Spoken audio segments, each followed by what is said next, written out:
The structure of a podcast. Whether you're just starting out or looking to improve your existing podcast, understanding the structure of a podcast can help you create a more engaging and effective show. In this video, we'll be discussing some key elements to consider when structuring your podcast. The first element to consider is the introduction.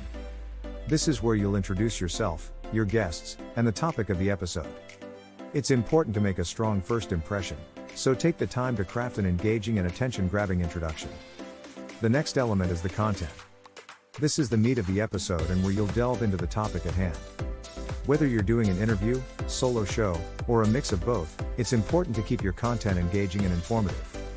You can use different types of media, such as video, audio, or images, to keep your audience engaged. Another element to consider is the call to action.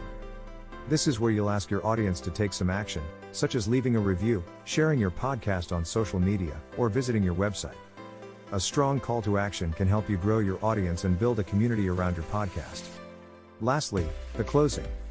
This is where you'll wrap up the episode and thank your audience for listening. You can also include a teaser for your next episode, and remind your audience of your call to action. In conclusion, the structure of a podcast is an essential aspect of creating an engaging and effective show.